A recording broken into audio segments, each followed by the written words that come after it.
Kelas 5. 1. Mengerjakan piket sesuai jadwal. 2. Menghormati pendapat orang lain. 3. Tidak boleh bertengkar. 4. Jika kita sedang memakan sesuatu, kita harus menghabiskan di luar kelas. 5. Tidak boleh mengejek teman. 6. Tidak boleh membawa rok di dalam kelas. 7. Tidak boleh berkata kasar di kelas 5. 8. Mendengarkan guru saat mengerjakan pelajaran. 9. Sarapan sebelum masuk kelas. 10. Sebelum masuk kelas harus melepas sepatu. 11. Berbagi makanan dengan teman. 12. Tidak boleh membuang sampah sembarangan. 13. Berangkat tepat waktu di sekolah sebelum pukul 7. 14. Tidak boleh berisik di saat kelas. 15. Kalau tidak sukses harus membayar denda 2.000. 16. Saling tolong menolong. 17. Tidak boleh menyimpan sampah di hati. 18. Tidak boleh membawa mainan atau bermain saat pelajaran atau saat guru atau pak guru menerangkan. 19. Tidak boleh izin keluar kecuali ke kamar mandi. 20. Tidak boleh membantah guru.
mau ngobrol dengan Mas Falak ya? Ya, silakan. Nah, silakan anak-anak bisa melanjutkan diskusi masing-masing kelompok ya. Mas Falak silakan mengikuti.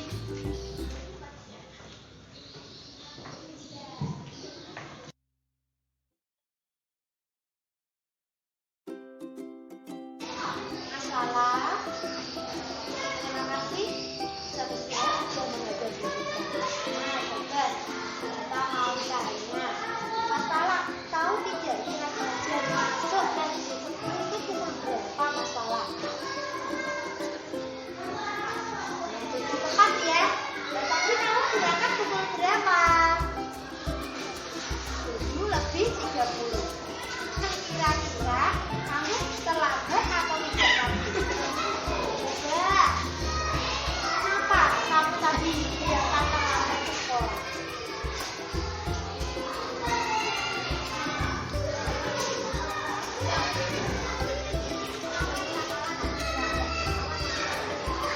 Jangan kesiangan.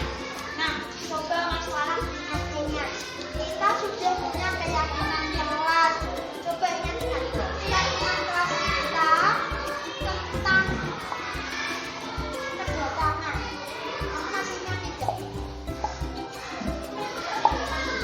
Nah, kamu bisa menjelaskan datang tepat waktu. Kalau tadi kamu berangkat seperti tadi jam 9.30, kamu menjadi orang yang seperti apa, Mas Falak?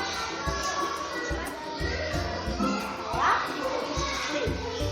Nah, kalau seperti itu, coba kamu resapi di dalam hatimu, Mas Falak. Kamu ingin menjadi orang yang seperti apa, Mas Falak? Nah, kamu menjawab disiplin dan orang yang bertanggung jawab. Kemudian bagaimana ya caranya agar kamu menjadi orang yang disiplin dan bertanggung jawab? Nah, tepat waktu. Kemudian datang ke sekolahnya bagaimana? Ya harus bagaimana? Nah, harus tepat waktu. Caranya bagaimana biar datang tepat waktu?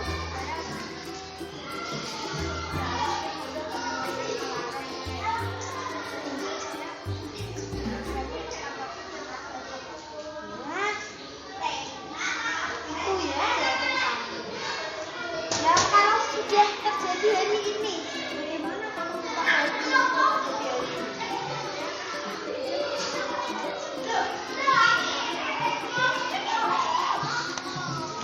Apakah kita bisa melakukannya?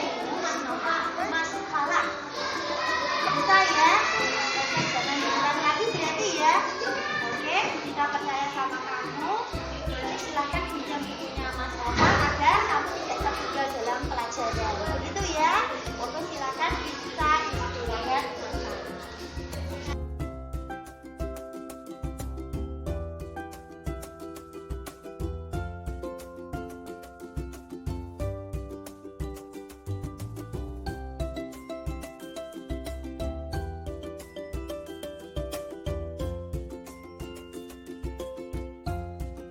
Assalamualaikum anak-anak. Selamat pagi.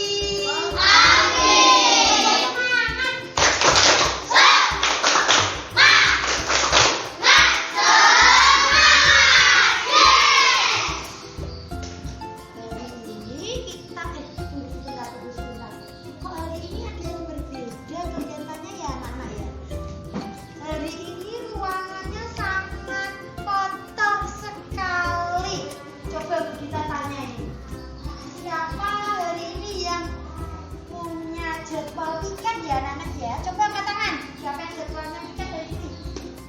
Najwa, Putra, Putri, Nasya, Syafiq. Nah, coba yang piket hari ini.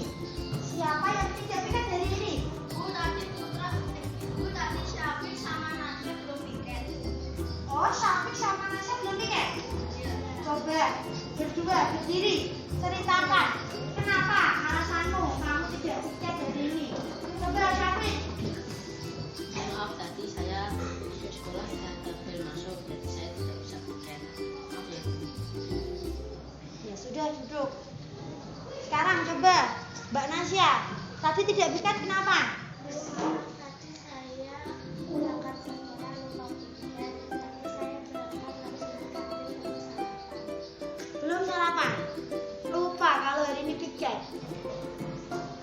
Ya udah duduk. Nah, nanti Mbak Nasya sama Mas Safik istirahat pertama. Bu Dita ingin ngobrol dengan kalian berdua. Terima kasih Bu Dita ucapkan kepada yang sudah tiket, Mbak Nasya, Mas Putra, sama Mbak Putri. Ya, terima kasih ya. 2 orang nanti Mbak Nasya sama Mas Safik istirahat pertama. Bu Dita ingin ngobrol. Mengerti ya Mas Safik sama Mbak Nasya? Baik. Oke. Belajar hari ini, coba anak-anak buka bukunya. Kita akan belajar tentang apa ya? Sumpah Pemuda. Ayo coba dibuka.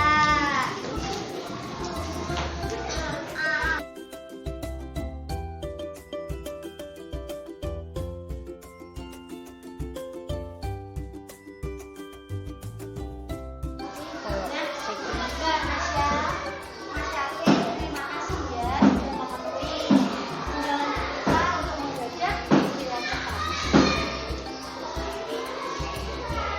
Oke, kita mau bertanya kepada kalian berdua.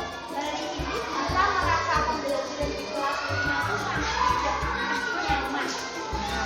Kalian tahu tidak alasan kenapa tidak nyaman? Nah, kalian tahu lingkungan kelas pertama. Coba kita ikutinnya sekali lagi. Alasan kalian. Kenapa kalian tidak melaksanakan tiket pada hari ini? Coba Mas Safik.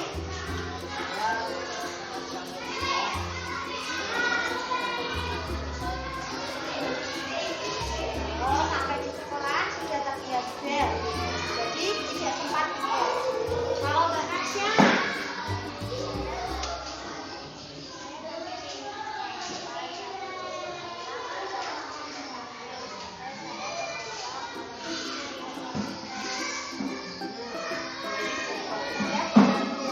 oke, kita sangat memaklumi sekali.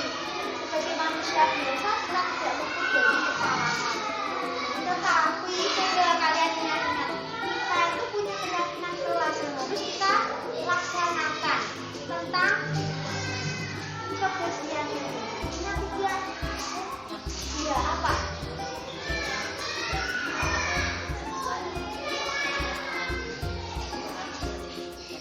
Nah, itu kamu ingat. Prabu Piket wajib menjaga kebersihan ketika jadwal tiket. Kira-kira yang kamu lakukan itu benar atau salah? Sudah belum lihat kamu? Belum. Nah, bagaimana cara memperbaikinya?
membuat saringan tradisional, alat dan bahan baku. Cara pembuatan. Wong kok ngene kok dibanding-bandingke. Saen-saenke yo mesti kalah. Kelompok cerdas. Nama Salsabila adalah Medan. KS 5, absen 29. SD Negeri 10 Purwodadi.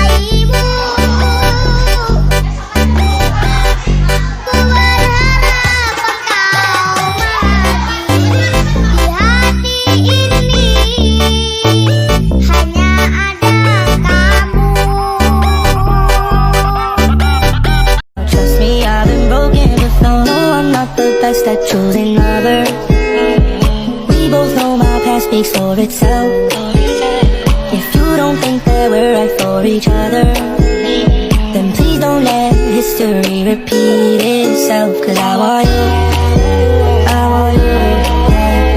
There's nothing else I want. No, trust me, I'm the best at choosing.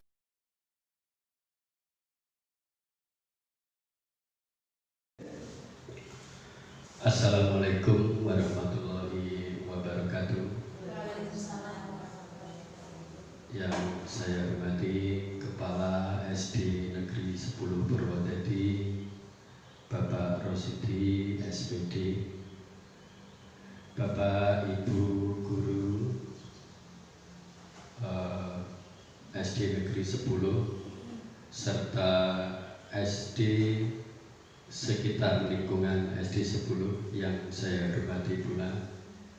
Sebelumnya kami mengucapkan terima kasih atas kehadiran panjenengan untuk mengikuti diseminasi calon guru penggerak dengan tema budaya positif pada aksi nyata modul 1.4 bersama calon guru penggerak Ibu Dita Apriyani Fatmawati SPD. Beliau adalah calon guru penggerak angkatan 7 dari Kabupaten Grobogan, Jawa Tengah. Sebelum acara kita mulai, marilah kita buka bersama-sama dengan bacaan basmalah. Bismillahirrahmanirrahim. Selanjutnya, sebelum diseminasi dari Ibu Dita kita mulai, marilah kita ikuti sambutan dari Bapak Kepala Sekolah SD Negeri 10 Purwodadi kepada Bapak Rosidi SPD. Waktu dan tempat persilakan. Assalamualaikum warahmatullahi wabarakatuh. Yang kami hormati Bapak Ibu Guru SD Negeri 10 Purwodadi, wabil khusus Ibu Dita Apriyani Fatmawati SPD yang saat ini melakukan diseminasi aksi nyatanya.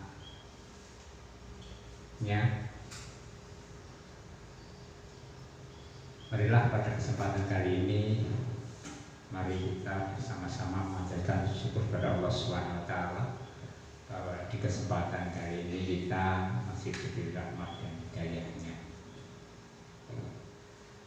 Bapak Ibu,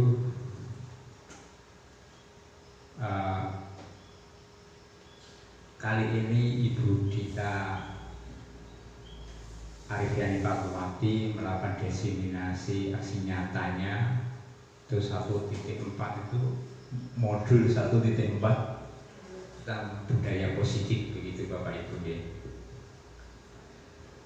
Budaya positif itu adalah suatu pembiasaan yang bernilai positif, di mana di dalamnya mengandung sejumlah kegiatan yang mampu menumbuhkan karakter murid.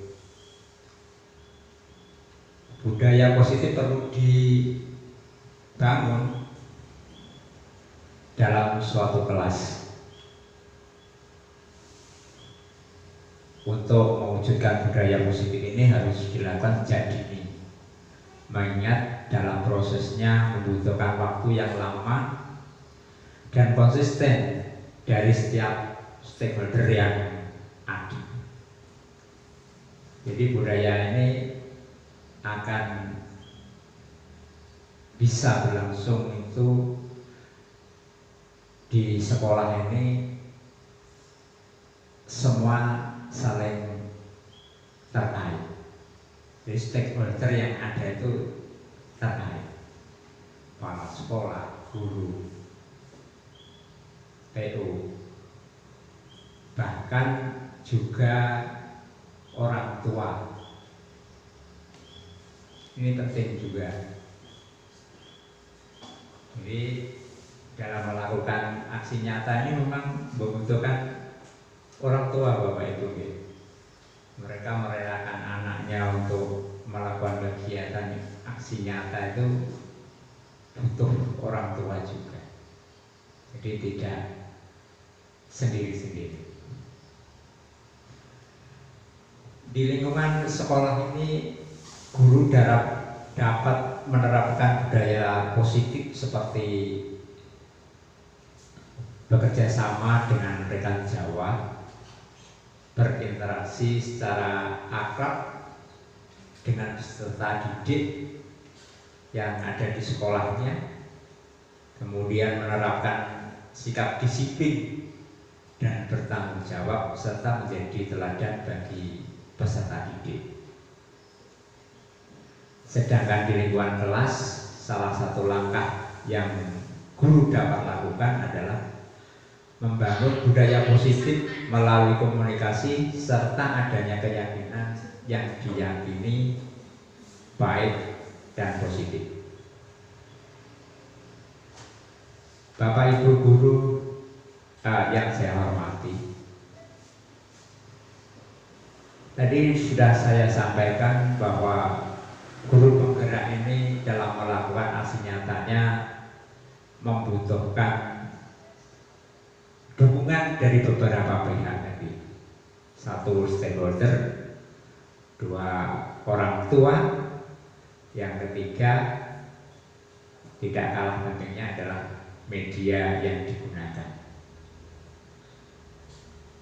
Media yang digunakan dalam tindakan aksi nyata ini memberi kemudahan guru dalam menyampaikan materi maupun hal-hal yang berkaitan dengan pembiasaan budaya positif. Media ini dapat berupa poster, juga video, maupun PowerPoint yang dibuat oleh guru itu sendiri. Bapak Ibu, kami juga memiliki harapan kepada Bapak Ibu semua dalam melakukan aksi nyata ini nantinya akan seperti apa gitu. Melaksanakan aksi nyata ini merupakan pengalaman yang sangat menarik dan menantang, di mana dibutuhkan semangat nilai-nilai mandiri, reflektif, kolaboratif, dan inovatif, yang utamanya akan berpihak kepada murid. Seperti itu. Nah, harapannya semoga dengan adanya aksi nyata ini, khususnya yang dilakukan oleh Bu Dita, ini bisa memberikan kontribusi yang lebih banyak lagi untuk sekolah, untuk siswanya, dan juga tidak kalah pentingnya juga bagi teman-temannya yang CDP maupun non CDP. Jadi tidak hanya yang CDP saja, agar kita semua tetap semangat dalam melakukan perubahan yang positif. Ini Bapak Ibu yang kami sampaikan. Terima kasih. Billahi wal hidayah. Wassalamualaikum warahmatullahi wabarakatuh. Demikian sambutan dari Kepala Sekolah SD Negeri 10 Purwodadi. Selanjutnya kita ikuti pemaparan diseminasi budaya positif dari calon guru penggerak angkatan 7, Bu Dita Arifiani Fatmawati SPD, guru penggerak angkatan 7. Monggo waktu dan tempat saya persilakan. Yang terhormat Kepala SD Negeri 10 Purwodadi Bapak Haji Rosidi SPD, yang saya hormati rekan-rekan guru peserta diseminasi budaya positif aksi nyata modul 1.4 yang berkenan untuk mengikuti diseminasi pada siang hari ini. Pertama-tama, marilah kita panjatkan puji syukur kehadirat Allah Subhanahu wa Ta'ala, karena atas rahmat dan hidayahnya kita semua bisa berkumpul di sini dalam keadaan sehat walafiat, tak kurang suatu apa. Bapak Ibu peserta diseminasi modul 1.4 budaya positif, saya mengucapkan terima kasih kepada Bapak Ibu yang telah berkenan menghadiri acara pada siang hari ini. Diseminasi modul 1 budaya positif. Bapak Ibu, rekan guru yang kami hormati, pada pendidikan program guru penggerak yang saya ikuti ada 2 orang yang sangat berperan dalam kegiatan kali ini. Yang pertama adalah Ibu Titi Juliatini. Beliau adalah fasilitator saya dalam mengikuti program pendidikan guru penggerak. Kemudian yang di tengah ini ya Bapak dan Ibu, ini adalah Ibu Endang Trihudati. Beliau adalah pengajar praktek saya dalam mengikuti pendidikan program guru penggerak. Beliau bertugas di SMP Negeri 3 Purwodadi dan mengajar guru bimbingan konseling. Dan yang selanjutnya ini adalah saya, Ibu Dita Arifiani, calon guru penggerak angkatan 7. Inilah biodata singkat saya. Nama saya Dita Arifiani Fatmawati, tempat tanggal lahir Grobogan 22 Januari 1993. Jadi hari Minggu kemarin tepat 30 tahun. Unit kerja saat ini SD Negeri 10 Purwodadi. Nah, pengalaman kerja selama saya mengajar menjadi guru, saya sudah bekerja di 3 kecamatan Bapak dan Ibu. Yang pertama menjadi guru di SD Negeri 3 Bengkol, Kecamatan Penawangan, yaitu pada tahun 2014. Yang kedua, saya menjadi guru di SD Negeri 6 Tegalrejo, Kecamatan Wirosari, tahun 2015 sampai tahun 2018. Dan di tahun 2018 sampai sekarang ini saya mengajar di SD Negeri 10 Purwodadi. Berikut adalah sedikit biodata singkat saya. Sebelum saya memaparkan tentang modul 1.4 Bapak dan Ibu, dalam serangkaian pendidikan program guru penggerak selama 3 bulan kemarin, kami telah melaksanakan atau mengikuti 4 modul. Yang pertama adalah modul 1.1 tentang filosofi pendidikan menurut Ki Hajar Dewantara. Yang kedua, modul 1.2 mengenai nilai dan peran guru penggerak. Yang ketiga, modul 1.3 tentang visi guru penggerak. Dan yang terakhir yang akan saya diseminasikan yaitu modul 1.4 tentang budaya positif. Keempat modul ini Bapak dan Ibu tujuannya sama, yaitu menjadikan atau mewujudkan peserta didik nanti berprofil pelajar Pancasila.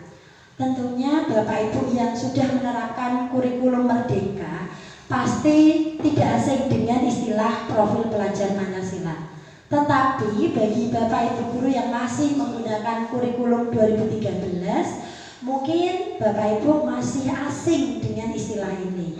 Nah, dalam profil pelajar Pancasila ada nyanyian yang mungkin bisa Bapak Ibu lebih mengingat tentang apa toh profil pelajar Pancasila. Nah, profil pelajar Pancasila ini Bapak Ibu bisa mendengar. Pelajar Pancasila beriman dan bertakwa pada Tuhan Yang Esa dan berakhlak mulia, berkebinekaan global, gotong royong mandiri, kreatif dan bernalar kritis.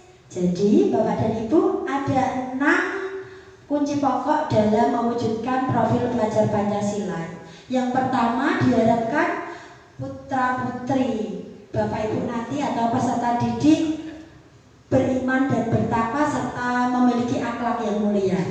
Kemudian yang kedua, berkebinekaan global, artinya tidak ada sekat antara atau tidak saling membeda-bedakan antar teman. Kemudian gotong royong, jadi dalam setiap kegiatan anak-anak dituntut untuk bisa bergotong royong. Selanjutnya kreatif, kemudian mandiri dan bernalar kritis. Nah, kesemuanya ini tujuannya tadi agar anak-anak nanti bisa selamat dan bahagia, bisa menjadi anggota masyarakat dan dapat diterima di dalam masyarakat. Nah, sedikit penjelasan tentang modul 1.1 Bapak dan Ibu. Filosofi pemikiran pendidikan menurut Ki Hajar Dewantara. Menurut Bapak Ki Hajar Dewantara, pendidikan adalah menuntun segala kekuatan kodrat yang ada pada anak, baik kodrat alam maupun kodrat zaman, agar mereka mampu mencapai keselamatan dan kebahagiaan yang setinggi-tingginya. Maksudnya apa Bapak dan Ibu? Bapak dan Ibu tentunya tahu anak-anak itu berangkat dari rumah bukan ibarat kertas yang kosong. Anak-anak itu sudah membawa coretan-coretan dari rumah. Itu adalah kodrat alam dari anak yang kita tidak bisa merubah itu Bapak dan Ibu. Nah, yang bisa kita rubah adalah menyamarkan coretan-coretan yang jelek atau yang kurang baik. Artinya perilaku-perilaku yang dibawa anak dari rumah yang kurang baik kita samarkan dan kita tebalkan perilaku-perilaku yang baik dengan kodrat zaman, dengan pendidikan yang kekinian sesuai dengan abad 401. Kemudian pendidikan menurut Ki Hajar Dewantara, seorang pendidik itu harus menghamba pada anak.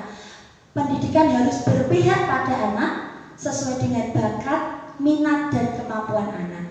Jadi seorang guru harus bisa mendesain pembelajaran agar apa yang menjadi bakat dan minat dari anak-anak bisa tumbuh sehingga nanti anak-anak bisa terwujud profil pelajar Pancasila. Dan yang ketiga, seorang guru itu diibaratkan sebagai seorang petani Bapak dan Ibu. Sekolah ibarat lahan dan murid ibarat benih. Petani hanya bisa menuntun tumbuhnya benih dengan merawatnya. Seperti halnya tadi Bapak dan Ibu, seorang guru dengan desain pembelajaran mulai dari merancangnya, melaksanakannya, mengevaluasinya, diharapkan bisa membuat benih-benih atau murid-murid tadi bisa berkualitas. Begitu Bapak dan Ibu. Yang selanjutnya nilai dan peran guru penggerak. Dari pernyataan Ki Hajar Dewantara tadi Bapak dan Ibu, seorang guru harus memiliki nilai dan mampu menjalankan perannya agar mampu menuntun tumbuh kembangnya murid melalui pendidikan dan pengajaran yang berpusat pada murid. Nah, nilai guru penggerak itu ada 5 Bapak dan Ibu. Yang pertama, tentunya seorang guru itu harus mampu dan berpihak pada murid. Segala sesuatu harus berorientasi kepada murid. Apa yang menjadi model atau pendekatan media yang kita pilih harus kita perhatikan. Murid kita mampu atau tidak ya, cocok tidak dengan tujuan pembelajaran yang akan kita capai. Yang kedua, seorang guru itu harus mandiri, artinya harus mampu melakukan pengembangan diri dengan mengikuti segala kegiatan, baik kegiatan kolektif guru KKG atau kegiatan pengembangan diri lainnya seperti diklat, seminar, baik offline maupun online tanpa adanya paksaan. Tujuannya apa? Seorang guru itu harus selalu mengupgrade ilmunya agar tidak ketinggalan zaman. Yang ketiga, seorang guru itu harus reflektif, artinya harus selalu merefleksi apa yang menjadi kekurangan dan kelebihannya sehingga untuk pembelajaran kedepannya bisa lebih baik lagi. Nah, wujud dari reflektif ini salah satunya terciptanya PKG, penilaian kinerja guru, yang kita tercipta atau kita laksanakan 1 tahun. Setiap tahun ada penilaian kinerja guru. Yang keempat adalah inovatif. Jadi seorang guru itu selalu dituntut untuk selalu berinovasi atau memiliki sifat inovatif. Artinya media, model, pendekatan atau bahkan kegiatan-kegiatan yang dilakukan itu tidak membuat anak merasa bosan. Anak bisa menyenangkan, tidak monoton. Kalau anak-anak sudah bahagia, maka pembelajaran yang akan kita sampaikan pun akan mudah diterima oleh anak. Yang kelima, tentunya kita harus selalu kolaboratif. Artinya antar rekan sejawat, tentunya dalam satu satuan pendidikan, di satu sekolahan, seorang guru itu harus selalu kolaboratif, berkolaborasi atau bekerja sama. Ya, tentunya dengan hubungannya dengan kemajuan dari pendidikan tadi. Kemudian peran-peran seorang guru penggerak itu harus mampu menjadi pemimpin pembelajaran, menjadi coach bagi guru lain, mendorong kolaborasi, mewujudkan kepemimpinan murid atau student agency, dan menggerakkan komunitas praktisi yang ada di sekolah. Kemudian visi guru penggerak. Dalam mewujudkan suatu perubahan, Bapak dan Ibu, diperlukan visi dan langkah-langkah yang tepat dalam mencapainya. Visi dapat terwujud jika terdapat kerjasama dengan semua warga sekolah. Oleh karena itu, dalam mewujudkan visi diperlukan langkah konkret dengan metode IA atau inquiry apresiatif dengan tahapan bagja. Adapun tahapan bagja, B itu buat pertanyaan, A ambil pelajaran, G gali mimpi, C jabarkan rencana, dan yang terakhir kita atur eksekusinya. Untuk mencapai visi seorang guru dalam mengajar itu pasti memiliki visi, Bapak dan Ibu. Kita harus mampu merumuskan prakarsa perubahan. Jadi seorang guru dalam merumuskan visi, kita harus merumuskan prakarsa perubahan dulu. Nah, prakarsa perubahan ini kita rumuskan berdasarkan ATAP. Apa itu ATAP, Bapak dan Ibu? ATAP itu A aset, T tantangan, kemudian aksi dan pembelajaran. Jadi kita gali dulu apa yang menjadi kelebihan-kelebihan, kemudian kita action atau pembelajaran apa ya yang cocok dengan visi yang kita rumuskan tadi. Nah, adapun hal itu semua harus kita sesuaikan dengan situasi dan kondisi yang dialami, kemudian menjabarkannya dalam kanvas bagja tadi. Dalam melakukan suatu perubahan, seorang guru perlu memperhatikan asas trikon yang dicetuskan oleh Ki Hajar Dewantara, yaitu kontinuitas, berarti harus berkesinambungan, konvergensi, harus ada saling keterkaitan, dan konsentris.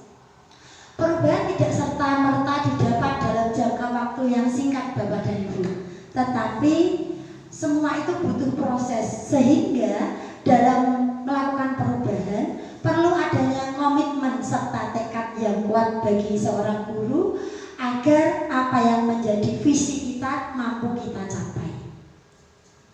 Nah, budaya positif berdasarkan 3 modul tadi berdasarkan penerapan tahapan-tahapan pada Bagja, akan muncul pembiasaan-pembiasaan positif di sekolah yang sering kita kenal dengan budaya positif.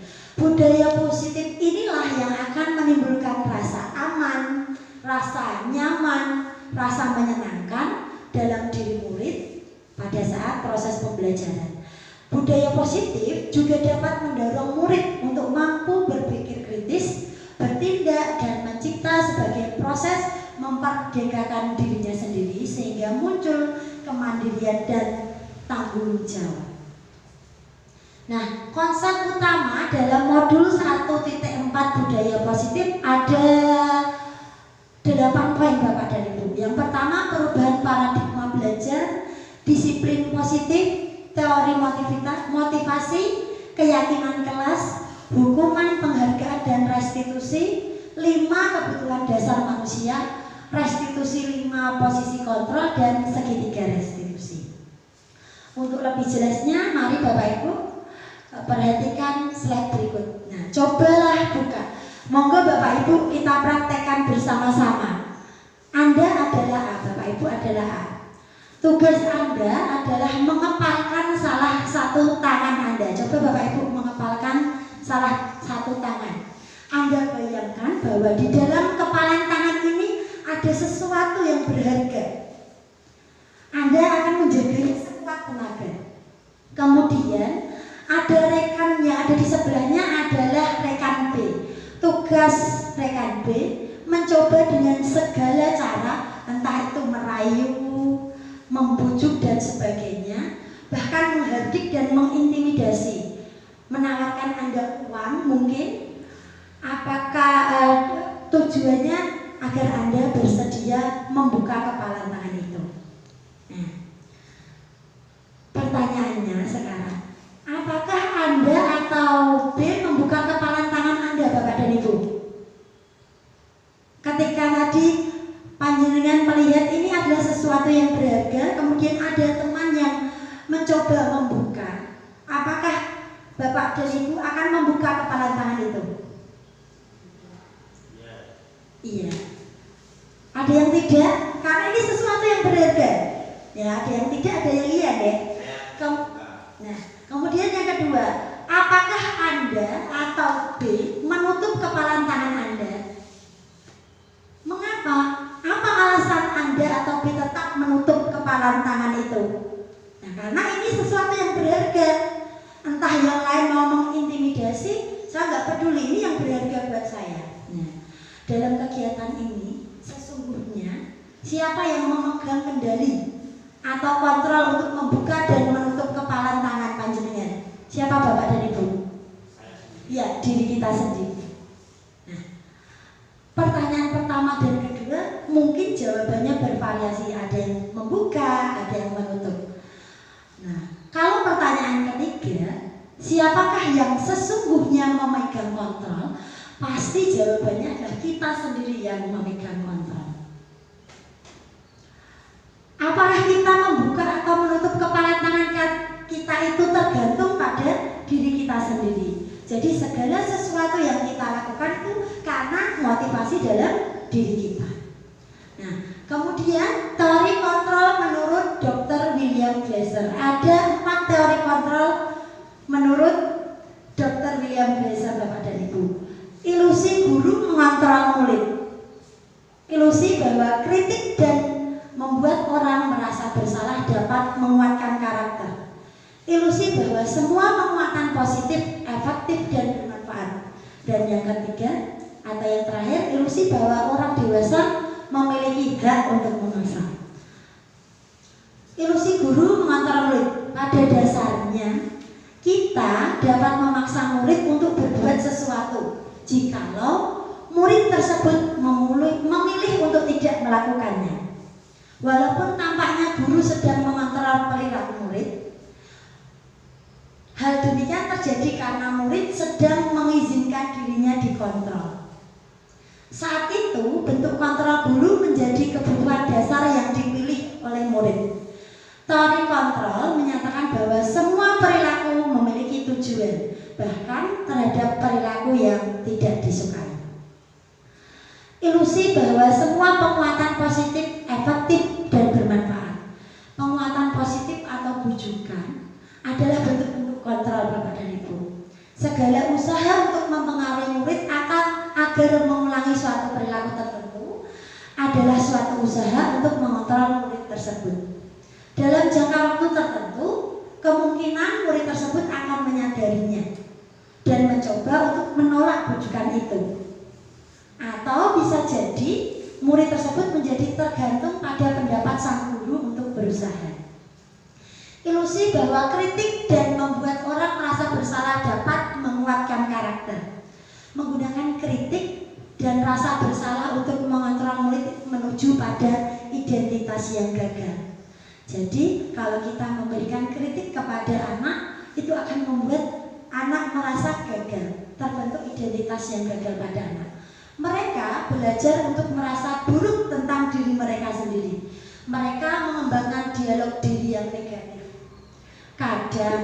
Kadang-kala sulit bagi guru untuk mengidentifikasi bahwa mereka sedang melakukan perilaku ini. Karena seringkali guru cukup menggunakan suara halus untuk menyampaikan pesan negatifnya. Ilusi bahwa orang dewasa memiliki hak untuk memaksa. Ini yang terakhir Bapak dan Ibu. Banyak orang dewasa yang percaya bahwa mereka memiliki tanggung jawab untuk membuat murid-murid berbuat hal-hal tertentu. Apapun yang dilakukan dapat diterima selama ada sebuah kemajuan berdasarkan sebuah pengukuran kinerja.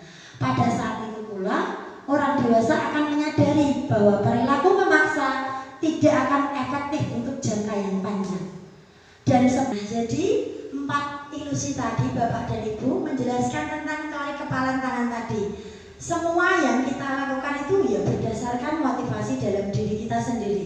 Walaupun kita dipaksa atau mungkin tadi kita seorang guru itu memberikan paksaan, tidak akan mungkin bertahan dalam jangka panjang. Kita harus menumbuhkan motivasi dalam diri anak agar apa yang menjadi budaya yang akan kita terapkan bisa terus-menerus ada dalam diri anak. Nah, perubahan paradigma stimulus respon ke teori kontrol. Bisakah kita mengontrol seseorang? Stimulus respon mengatakan kita mencoba mengubah orang agar berpandangan sama dengan kita. Tetapi sebenarnya kita berusaha memahami pandangan orang lain tentang dunia. Kita harus mengubah paradigma itu dulu. Perilaku buruk dilihat sebagai suatu kesalahan. Itu menurut stimulus respon. Tapi menurut teori kontrol, semua perilaku itu memiliki tujuan. Yang ketiga, orang lain bisa mengontrol saya. Menurut teori kontrol, hanya saya sendiri yang bisa mengontrol diri saya. Saya bisa mengontrol orang lain. Nah, menurut teori kontrol, Anda tidak bisa mengontrol orang lain. Menurut stimulus respon, pemaksaan ada pada saat bujukan gagal. Kalau kita membujuk gagal, kita akan memberikan paksaan. Tetapi menurut teori kontrol, kolaborasi dan konsensus menciptakan pilihan-pilihan yang baru. Kemudian menurut stimulus respon, model berpikir menang dan kalah. Kalau menurut teori kontrol, model berpikir menang dan menang. Artinya setiap anak itu unggul dalam bakatnya masing-masing. Disiplin positif. Dalam budaya kita, makna kata disiplin dimaknai sebagai sesuatu yang dilakukan seseorang pada orang lain untuk mendapatkan kepatuhan. Kita cenderung menghubungkan disiplin ini dengan ketidaknyamanan. Padahal Bapak dan Ibu, menurut beliau Bapak pendidikan kita, yaitu Bapak Ki Hajar Dewantara, di mana ada kemerdekaan, disitulah harus ada disiplin yang kuat. Sesungguh pun disiplin itu bersifat self-disiplin, yaitu kita sendiri yang mewajibkan kita dengan sekeras-kerasnya. Tetapi itu sama saja, sebab jikalau kita tidak cakap melakukan self-disiplin, wajiblah penguasa lain mendisiplinkan kita. Dan peraturan demikian itulah harus ada di dalam suasana yang merdeka.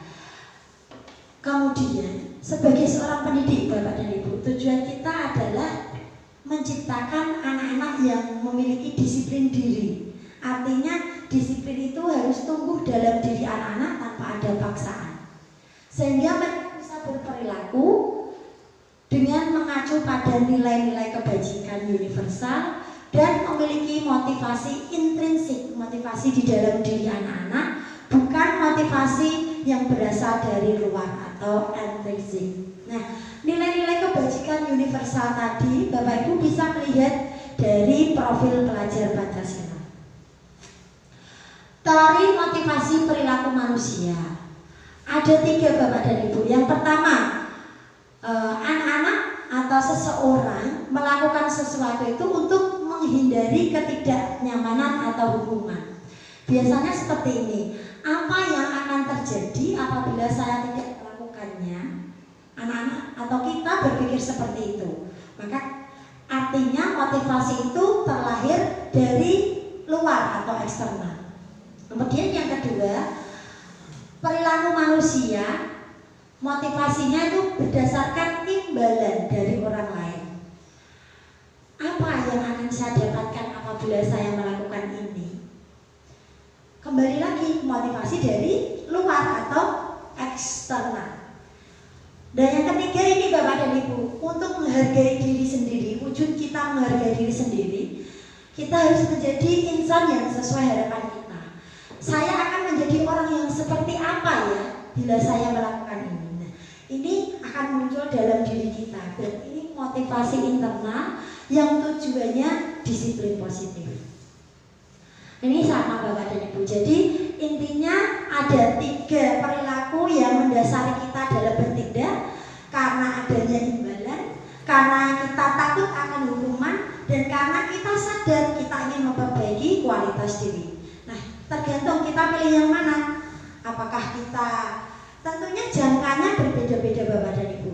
Jadi ketika kita memilih untuk tersadar sesuai kualitas kita, berarti karena muncul dalam diri kita akan berjangka panjang. Nilai-nilai kebajikan seperti tadi Bapak dan Ibu ya, dalam kita melaksanakan suatu kegiatan, baik kegiatan itu di satuan pendidikan kita memiliki pedoman atau nilai-nilai yang kita yakini. Nilai-nilai itu bisa berasal dari profil pelajar Pancasila, beriman dan bertakwa, berakhlak mulia, mandiri, bernalar kritis, berkebinekaan global, gotong royong dan kreatif, atau dari nilai-nilai kebajikan yang lain. Nah, di slide ini saya cantumkan 9 pilar karakter Indonesian Heritage Foundation. Cinta Tuhan dan segenap ciptaannya, kemandirian dan tanggung jawab, kejujuran, diplomatis, hormat dan santun, dermawan, percaya diri, keadilan, rendah hati, toleransi, kedamaian dan kesatuan.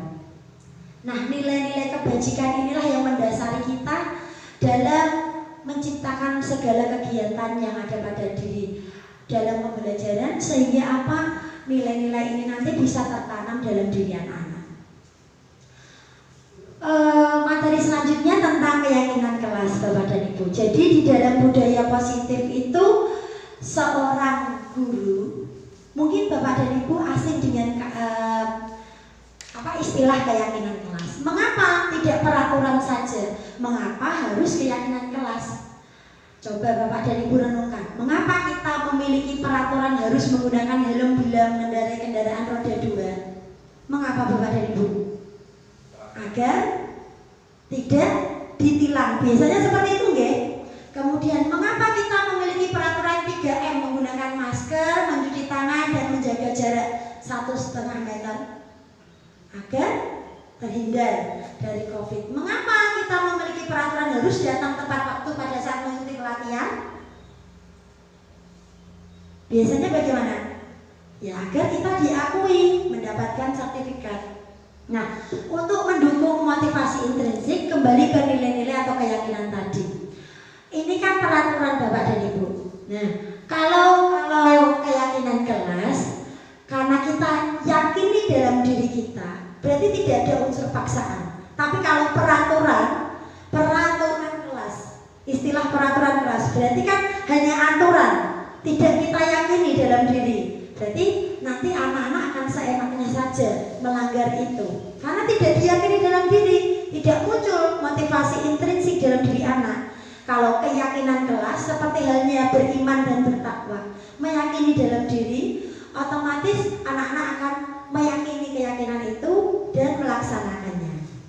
Nah, Bapak dan Ibu, dalam melaksanakan keyakinan kelas, keyakinan kelas ini sebaiknya Bapak Ibu lakukan setiap semester. Di awal semester Bapak Ibu bentuk keyakinan kelas. Nah, apa saja ya yang menjadi kunci-kunci pokok dalam membuat keyakinan kelas? Keyakinan kelas ini bersifat lebih abstrak daripada peraturan yang lebih rinci dan konkret. Keyakinan kelas berupa pernyataan-pernyataan yang universal.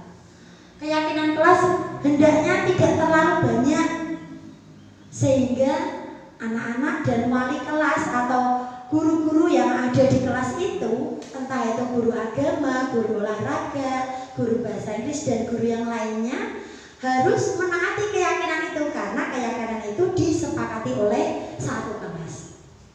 Semua warga kelas hendaknya ikut berkontribusi dalam pembuatan keyakinan kelas. Lewat apa? Lewat curah pendapat. Kemudian ketika terjadi curah pendapat di forum, kita harus bersedia meninjau ulang keyakinan kelas yang sudah dibuat oleh anak-anak dari waktu ke waktu. Artinya apa? Setiap semester kita buat lagi keyakinan kelas kita. Nah, begitu ya Bapak dan Ibu. Nah, itu tadi adalah penjelasan mengenai keyakinan kelas atau isi-isi. Sekarang Bapak dan Ibu, ini adalah keyakinan kelas yang telah dibuat di kelas 5. Nah, ketika kita membuat keyakinan kelas, usahakan anak-anak mengerti apa yang akan anak-anak buat.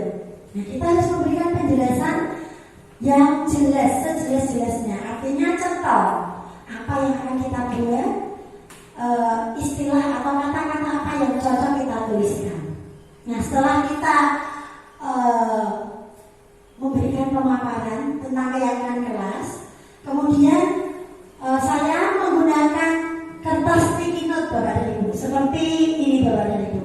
Nah, jadi anak-anak saya bagi kertas seperti ini, kemudian silahkan anak-anak buat keyakinan kelas sesuai dengan apa yang anak-anak harapkan. Nah, keyakinan kelas itu diisi oleh bermacam-macam kata-kata anak-anak, tapi kita arahkan sebaiknya kalimatnya jangan panjang-panjang, pernyataannya harus positif. Nah, setelah kita arahkan, kemudian melalui curah pendapat tadi Bapak dan Ibu, kita bertanya jawab. Masing-masing anak mengutarakan apa yang menjadi keyakinan mereka. Kalau disetujui oleh satu kelas, kita tempel. Nah, kertas ini kan mudah kita tempel Bapak dan Ibu. Jadi kalau misalnya cocok, kita tempel. Nah, setelah ditempel, disepakati satu kelas, tidak apa-apa, satu hari kita melakukan keyakinan kelas ini. Karena keyakinan kelas ini menjadi keyakinan yang kita yakini selama satu semester. Nah, setelah itu, setelah tertempel semua, salah satu anak saya suruh untuk membaca keyakinan kelas ini. Nah, sebentar nih Bapak dan Ibu.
keyakinan kelas yang telah dibuat di kelas 5.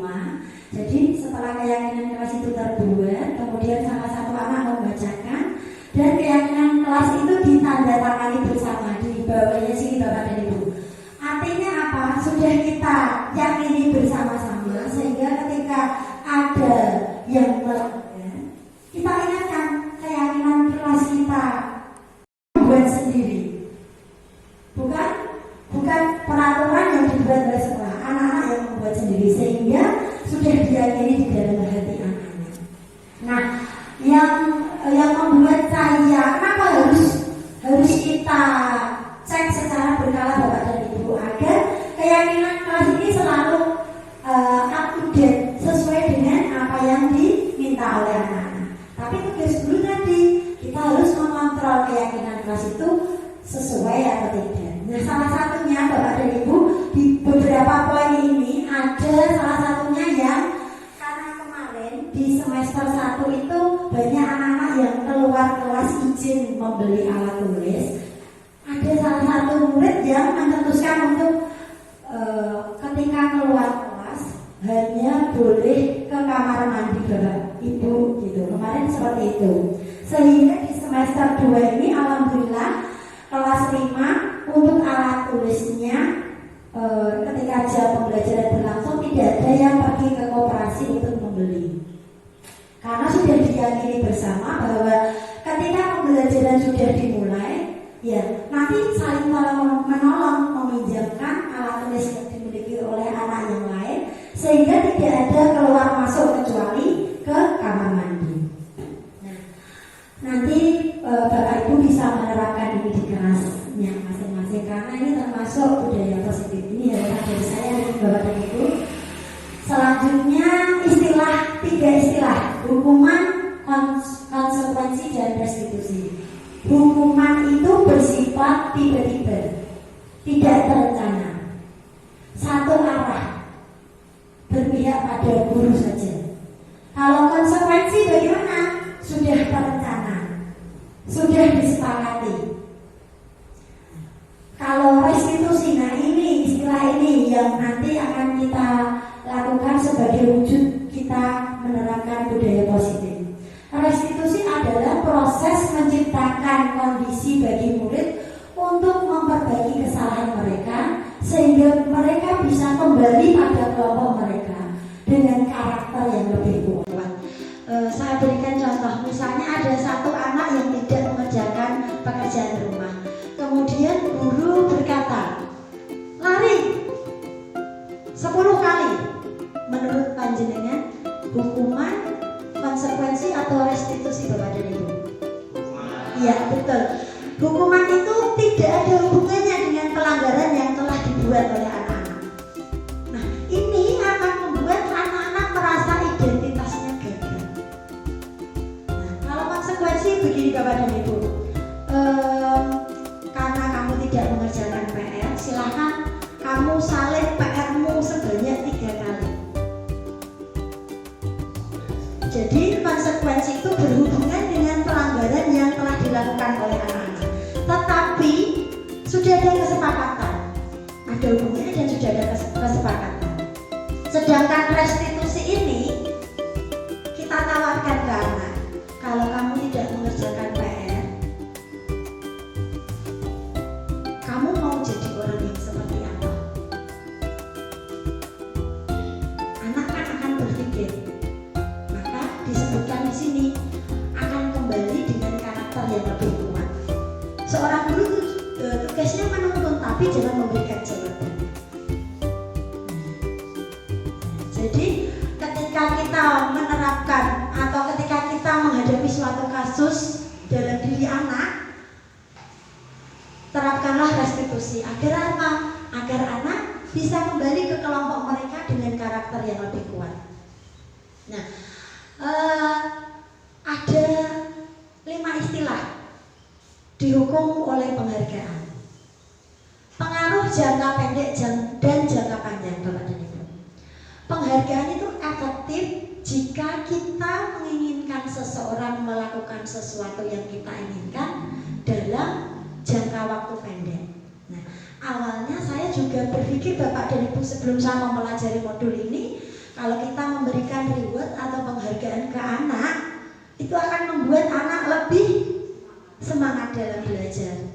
Tetapi ternyata ada istilah ini, itu hanya akan mempengaruhi anak dalam jangka pendek. Jika kita menggunakan penghargaan lagi dan lagi, maka orang tersebut akan bergantung pada penghargaan yang diberikan, serta kehilangan motivasi dalam diri anak. Jika kita mendapatkan penghargaan untuk melakukan sesuatu yang lebih baik, maka selain kita senantiasa berharap mendapatkan penghargaan tersebut, kita pun menjadi tidak menyadari tindakan baik yang kita lakukan itu bukan berdasarkan motivasi dalam diri kita. Istilah yang kedua, penghargaan tidak efektif. Suatu penghargaan adalah suatu benda atau peristiwa yang diinginkan, yang dibuat dengan persyaratan. Hanya jika Anda melakukan hal ini, maka Anda akan mendapatkan penghargaan yang diinginkan. Jika saya mengharapkan suatu penghargaan dan tidak mungkin atau tidak mendapatkannya, maka saya akan kecewa dan berkecil hati. Serta kemungkinan lain kali saya tidak akan berusaha sekeras sebelumnya, karena tidak ada penghargaan. Jika kita memberikan seseorang suatu penghargaan untuk melakukan sesuatu, maka kita harus terus-menerus memberikan penghargaan itu jika kita ingin orang tersebut meneruskan perilaku yang kita inginkan. Seperti istilah tadi Bapak dan Ibu. Jadi penghargaan itu tidak efektif. Orang yang diberikan penghargaan akan senantiasa mengharapkan penghargaan itu dalam tindakan yang dia lakukan. Penghargaan merusak hubungan. Ketika seorang atau seseorang diberikan penghargaan atau dipuji di depan banyak orang, maka yang lain akan merasa iri, dan sebagian dari mereka akan tidak menyukai orang yang diberikan penghargaan tersebut. Jika seorang guru sering memberikan penghargaan kepada murid-muridnya, besar kemungkinan murid-muridnya termotivasi hanya untuk menyenangkan gurunya. Mereka tidak akan bersikap jujur kepada guru tersebut. Penghargaan menciptakan persaingan di dalam kelas, dan persaingan ini akan menciptakan kecemasan. Nah, sebelum saya mempelajari modul ini Bapak dan Ibu, saya juga sering memberikan penghargaan ke anak. Tetapi setelah saya mempelajari ini, oh iya ya, ternyata penghargaan akan membuat iri, kecemburuan, merusak hubungan di dalam kelas. Ada anak yang tidak mendapatkan penghargaan sehingga dia merasa kecil hatinya. Nah, mereka yang percaya bahwa mereka tidak memiliki kesempatan untuk mendapatkan penghargaan akan berhenti mencoba. Karena apa? Tidak mungkin saya akan mendapatkan penghargaan itu. Penghargaan mengurangi ketepatan. Riset yang pertama, dalam sebuah percobaan, sekelompok anak laki-laki berusia sekitar 9 tahun diminta untuk melihat gambar-gambar wajah yang ditampilkan di layar. Dan mereka harus memberitahukan jika wajah-wajah tersebut sama atau berbeda. Gambar-gambar tersebut hampir sama Bapak dan Ibu. Beberapa dari mereka diberi penghargaan. Nah, penghargaan ini dalam bentuk uang. Pada saat mereka memberikan jawaban benar, sementara sebagian yang lainnya tidak. Hasilnya apa? Anak laki-laki yang dibayar atau mendapatkan uang tadi akan membuat lebih banyak kesalahan. Karena apa? Mereka menjawabnya dengan seenaknya sendiri. Karena tujuannya tadi penghargaan mengurangi ketepatan. Riset yang kedua, anak-anak diminta mengingat kata-kata tertentu. Kemudian mereka diminta mengambil satu kartu yang berisi kata-kata. Beberapa anak diberikan permen. Nah, jadi ini penghargaannya dalam bentuk permen. Setiap mereka memberikan jawaban yang benar. Hasilnya apa? Anak-anak yang mendapatkan permen, jawabannya banyak yang tidak tepat dibandingkan anak-anak yang hanya diberitahu jawabannya benar. Karena tadi di sehingga mereka mengutarakan jawabannya seenaknya sendiri. Begitu. Penghargaan menghukum. Penghargaan menghukum itu yang bagaimana? Penghargaan menghukum mereka yang tidak mendapatkan penghargaan. Misalnya dalam sistem ranking Bapak dan Ibu, mereka yang mendapatkan ranking kedua akan merasa paling dihukum. Apalagi ranking-ranking yang setelahnya. Oleh karena itu, di dalam kurikulum Merdeka ini tidak ada sistem perankingan. Karena apa? Setiap anak itu menang, unggul sesuai dengan potensi dari anak-anak. Kalau ada sistem ranking, padahal anak itu memang tidak suka matematika misalnya. Kalau sistem ranking itu kan global ya Bapak dan Ibu. Jadi tidak ada sistem perankingan karena akan menghukum yang tidak mendapatkan penghargaan. Motivasi dalam diri atau motivasi intrinsik. Sebenarnya ini loh yang menjadi tujuan kita, menumbuhkan motivasi dalam diri anak. Saat seseorang atau seorang anak belajar untuk pertama kali menggabungkan huruf-huruf dan kata-kata, Bapak dan Ibu, kemudian orang itu menyadari bisa membaca. Dia belajar terus-menerus. Anak tersebut begitu gembira ketika dia bisa menguasai atau membaca suatu kata. Nah, itulah penghargaan sebenarnya. Jadi penghargaan yang sebenarnya ya penghargaan dari diri kita sendiri karena usaha kita sendiri. Jika kita memberikan penghargaan kepada seseorang anak pada saat dia sedang merasa bangga dengan pencapaiannya sendiri, maka kita akan mengambil kegembiraan yang saat itu sedang dia rasakan secara alamiah. Nah, begitu Bapak dan Ibu. Nah, lanjut ke topik selanjutnya tentang kebutuhan dasar manusia. Ini tidak berlaku hanya untuk anak, tetapi manusia pada umumnya. Nah, Bapak Ibu, perlu Bapak Ibu tahu bahwa kebutuhan dasar manusia itu ada 5. Baik itu anak-anak sampai orang dewasa memiliki 5 kebutuhan dasar yang harus selalu ingin diberikan kasih sayang dan ingin diterima. Kemudian bertahan hidup, penguasaan, kebebasan, dan kesenangan. Jadi ketika di kelas, ketika pembelajaran kok ada anak yang berperilaku tidak sesuai dengan pembelajaran, berarti ada 5 kebutuhan dari anak-anak yang tidak didapatkan, entah itu di rumah atau di sekolahan. Kita sebagai seorang guru, sebagai seorang pendidik harus peka. Karena apa? Kembali lagi, kebutuhan dasar manusia itu ada 5. Ingin selalu disayangi, ingin diterima dimanapun, ingin bebas, ingin senang, ingin bertahan hidup, dan ingin berkuasa. Nah, 5 posisi kontrol. Diana Gosen dalam bukunya Restruction School tahun 1998 mengemukakan bahwa guru perlu meninjau kembali penerapan disiplin di dalam ruang-ruang kelas yang mereka lakukan saat ini. Pada teori ini, Gosen berkesimpulan ada 5 posisi kontrol yang diterapkan oleh guru, orang tua, maupun atasan dalam melakukan kontrol.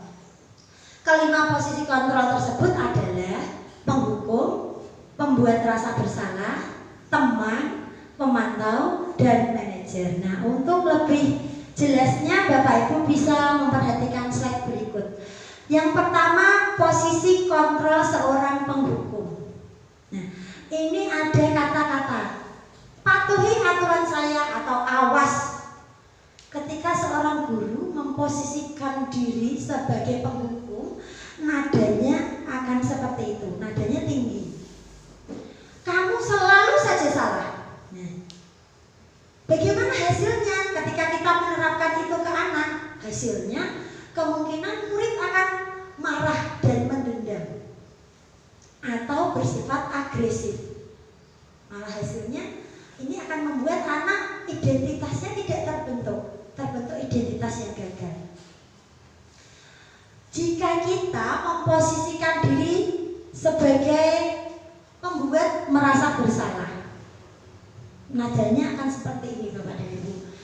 Ibu sangat kecewa sekali dengan kamu. Berapa kali Bapak harus memberitahu kamu ya? Gimana coba kalau orang tua kamu tahu kamu berbuat begini? Nah, ketika guru memposisikan diri pembuat merasa bersalah, hasilnya apa? Hasilnya anak akan merasa salah, merasa bersalah dengan orang tuanya, dengan gurunya, sehingga apa yang terbentuk? Ya identitas yang gagal Bapak dan Ibu. Jika kita memposisikan diri sebagai seorang teman sekarang Bapak dan Ibu, ayo bantulah demi Bapak ya. Atau ayo ingat tidak bantuan Bapak selama ini. Ya sudah, kali ini tidak apa-apa, nanti Ibu yang akan bereskan. Ketika Bapak Ibu memposisikan diri sebagai seorang teman, hasilnya murid akan merasa senang dan akrab dengan guru. Ini termasuk dampak yang positif Bapak dan Ibu. Hanya saja ada sisi negatifnya. Murid akan tergantung kepada guru tersebut. Bila ada masalah, dia merasa bisa mengandalkan guru itu untuk membantunya, karena kan tidak ada tidak ada sekat antara guru dan murid. Jadi ketika ada masalah, guru itu yang akan dimintai tolong. Kemudian ketika kita memposisikan diri sebagai seorang pemantau, peraturannya apa? Apa yang telah kamu lakukan? Sanksi atau konsekuensinya apa? Nah, hasilnya murid akan memahami konsekuensi yang harus dia lakukan kalau murid tersebut melakukan kesalahan. Tetapi juga ada sisi negatifnya Bapak dan Ibu ini. Sisi negatifnya, guru tetap harus memantau murid pada saat mengerjakan tugas tadi. Karena pemantau tidak muncul dalam diri anak. Motivasi itu semua muncul dari luar. Nah, ini nih yang paling tepat yang harus kita terapkan sebagai seorang pendidik.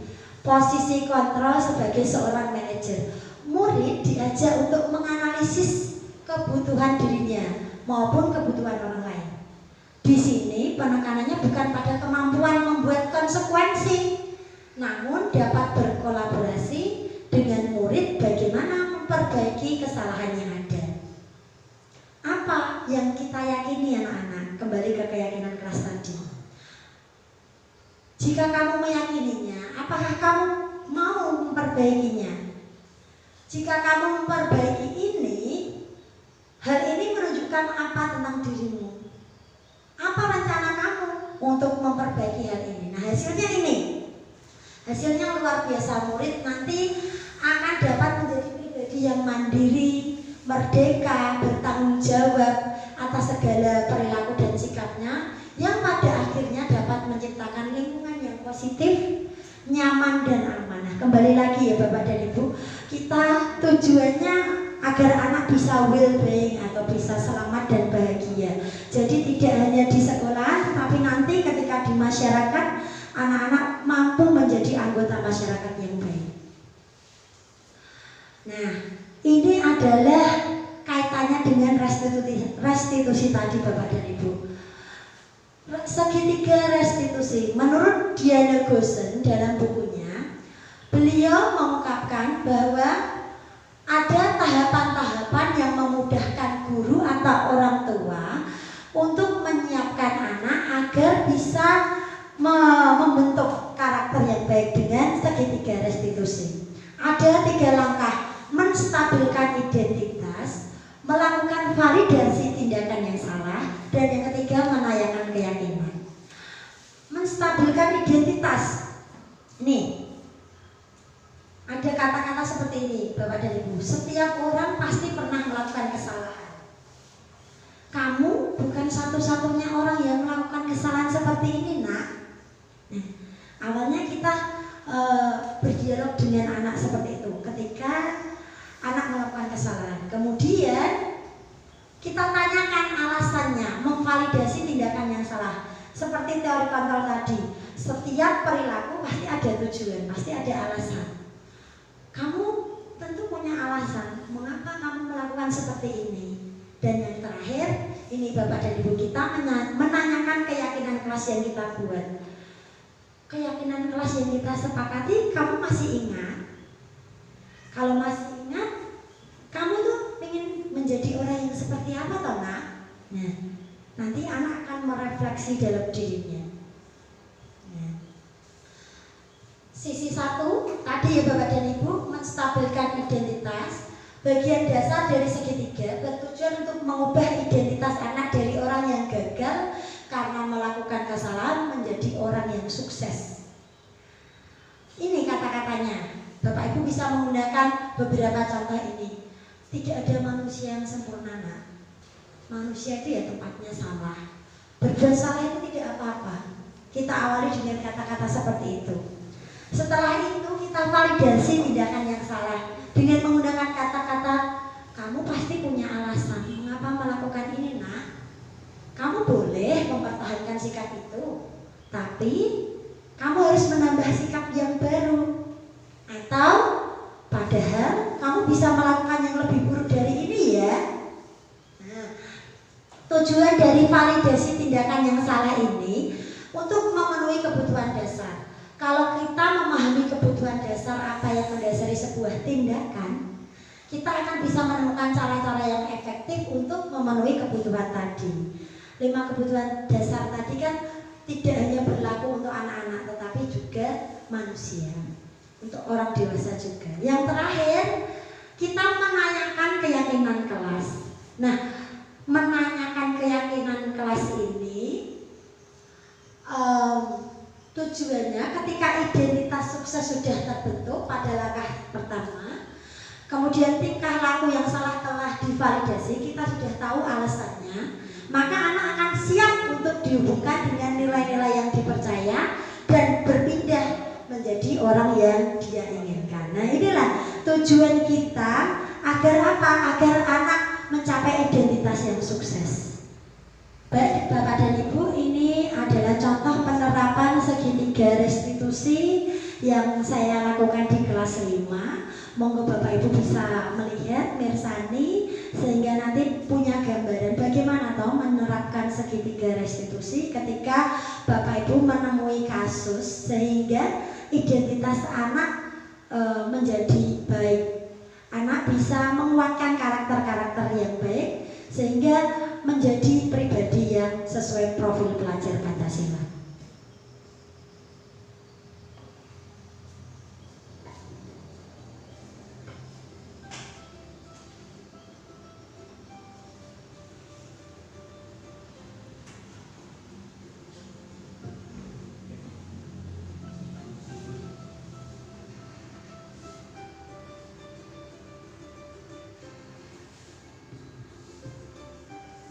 Video ini diawali dengan pengertian restitusi tadi ya Bapak dan Ibu. Kemudian segitiga restitusi yang nanti akan kita terapkan. Jadi menstabilkan, melakukan validasi, menanyakan keyakinan. Nah, dilanjutkan dengan 2 kasus yang terjadi di kelas 5.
Bapak dan Ibu, ini ceritanya di kasus yang pertama ketika pembelajaran sudah dimulai dan diskusi sudah berlangsung. Tadi ada salah satu anak yang bernama Falak terlambat datang ke sekolah.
Jadi ini ketika anak-anak sudah dibagikan lembar kerja kelompok dan siap untuk berdiskusi, ternyata ada salah satu anak yang belum masuk dan terlambat masuk ke kelas.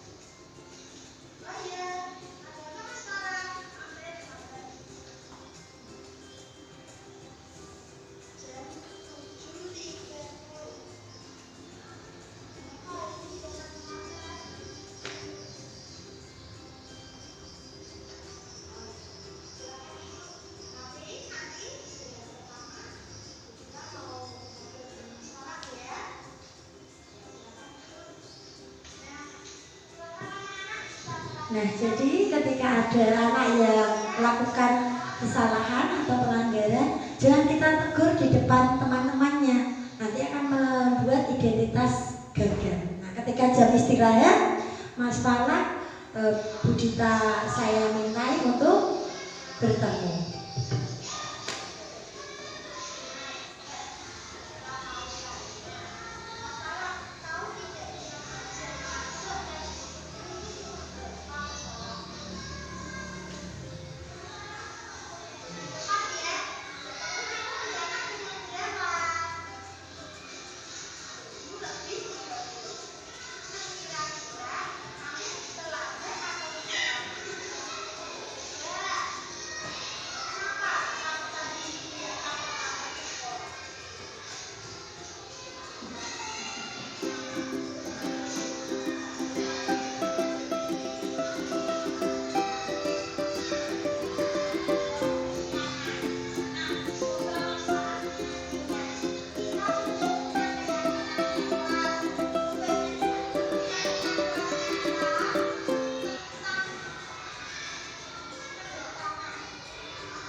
Bapak Ibu, itu tadi adalah contoh penerapan segitiga restitusi. Ketika nanti ada anak kita atau anak didik kita yang melakukan kesalahan, seperti contoh saya tadi Bapak dan Ibu, kita harus menstabilkan identitas. Tidak apa-apa, setiap orang itu tidak sempurna. Pasti kita juga pernah melakukan kesalahan seperti ini kok. Nah, setelah itu kita sambung dengan kalimat, kenapa tadi kamu tidak berangkat pagi, atau kenapa tadi kamu terlambat berangkat ke sekolah. Kalau kita sudah tahu alasannya, memvalidasi kesalahan, kemudian kita giring ke keyakinan kelas yang sudah kita buat. Keyakinan kelas yang sudah disepakati itu bagaimana toh? Kamu ingin menjadi orang yang seperti apa? Kalau sudah tahu dan bisa mengutarakan, kemudian bagaimana cara kamu mengatasi apa yang sudah terlewat? Tadi Mas Farak menjawab, nanti saya akan mencatat atau meminjam catatan dari teman saya Naufal Bu. Nah, berarti dia sudah mampu berpikir. Artinya apa? Jangan membuat anak merasa gagal. Kita tumbuhkan sehingga anak mampu bertanggung jawab terhadap apa yang dilakukannya. Itu tadi adalah penerapan segitiga restitusi. Kemudian ini adalah budaya positif yang telah saya lakukan di kelas 5. Monggo Bapak Ibu nanti bisa menjadi contoh atau bahkan lebih baik lagi. Yang pertama adalah baris berbaris di depan kelas, tentunya dengan 5S: senyum, sapa, salam, sopan, dan santun. Agar apa? Anak bisa mencontoh kita, karena guru adalah orang yang ditiru oleh anak.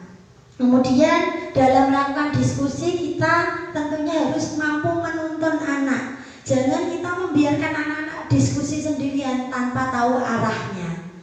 Selanjutnya kegiatan-kegiatan literasi, baik literasi menggunakan keagamaan seperti membaca Asmaul Husna, kemudian literasi lagu-lagu. Untuk yang semester kemarin di kelas 5 lagu-lagu daerah, untuk semester ini literasinya lagu-lagu nasional Bapak dan Ibu. Dilanjutkan dengan literasi membaca dan ditulis di jurnal literasi. Selanjutnya adalah membuat kegiatan-kegiatan agar anak mampu berkreativitas dan berinovatif. Gambar yang pertama ini anak membuat poster tentang metamorfosis. Kemudian yang selanjutnya anak membuat alat sederhana, alat pernafasan sederhana dengan menggunakan sedotan, botol bekas, kemudian balon-balon kecil. Dan video atau gambar yang ini adalah membuat alat penjernih air sederhana. Artinya apa? Seorang guru itu harus mampu berinovatif. Kemudian inovatif saya yang selanjutnya adalah salah satunya menciptakan lagu yang berhubungan dengan materi pelajaran.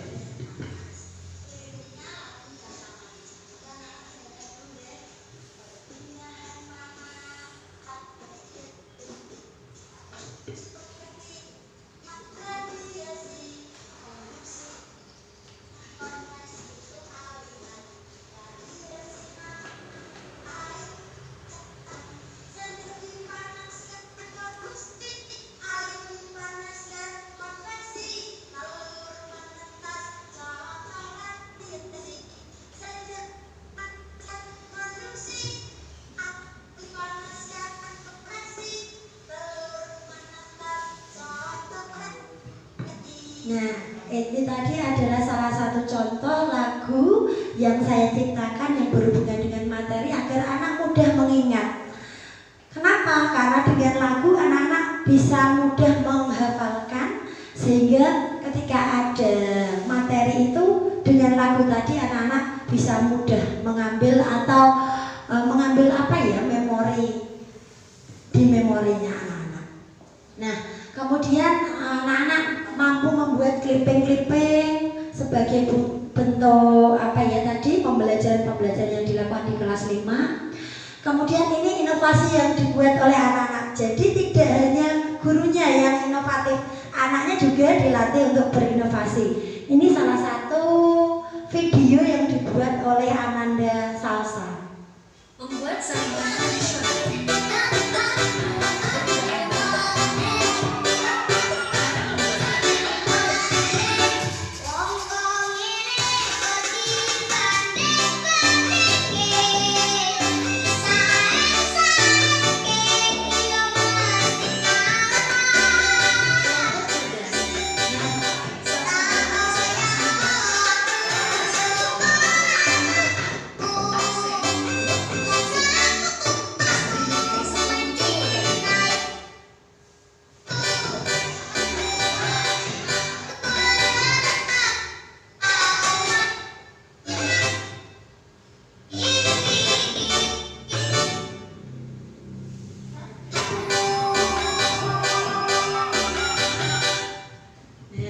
Jadi ini adalah video yang dibuat anak-anak ketika anak-anak melakukan sendiri pembelajarannya. Ini melakukan eksperimen tentang cara membuat alat penyaring sederhana. Saya tugasnya hanya membuat LKPD, lembar kerja kelompok. Jadi anak-anak saya buatkan LKPD, rule atau langkah-langkahnya anak-anak membaca itu, kemudian anak-anak bisa membuat video ini. Coba anak-anak, karena video-video seperti ini kan anak-anak familiar sekali ya. Anak-anak kekinian kan pasti familiar dengan aplikasi Capcut dan sebagainya. Silakan anak-anak, saya tugasnya nge-share foto-foto dan video di grup, anak-anak buat video seperti ini. Kemudian yang terakhir Bapak dan Ibu, budaya positif akan dapat terwujud jika seluruh stakeholder di sekolah mampu bersinergi dan bekerja sama. Budaya positif harus selalu diupayakan agar tujuan dari pendidikan mampu terwujud. Tujuan pendidikan adalah menjadikan murid mencapai keselamatan dan kebahagiaan setinggi-tingginya agar mampu diterima di masyarakat dan mampu menjadi anggota masyarakat. Dan yang terakhir, profil pelajar Pancasila terwujudkan. Guru bergerak, Indonesia maju. Baik, Bapak dan Ibu, itu tadi diseminasi modul 1.4 saya mengenai budaya positif. Bagi Bapak Ibu yang ingin bertanya, monggo saya persilahkan. Ya.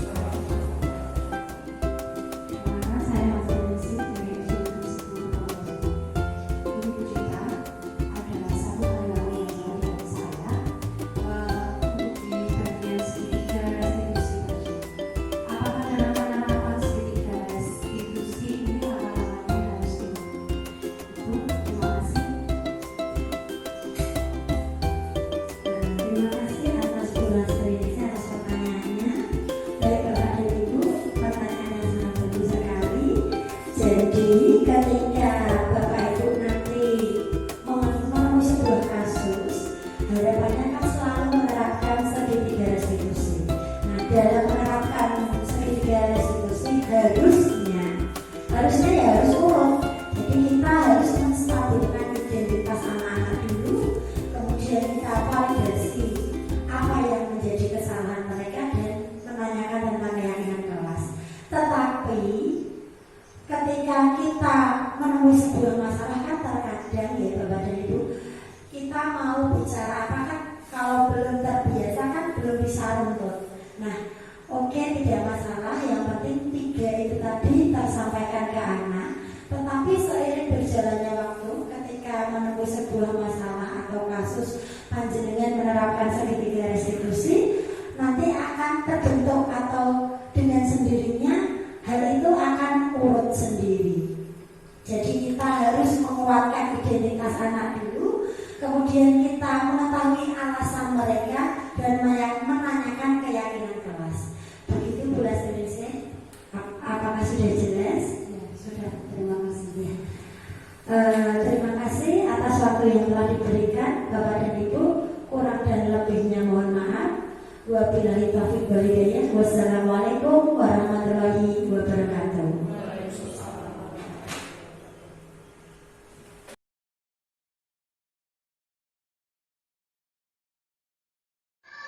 Assalamualaikum warahmatullahi wabarakatuh.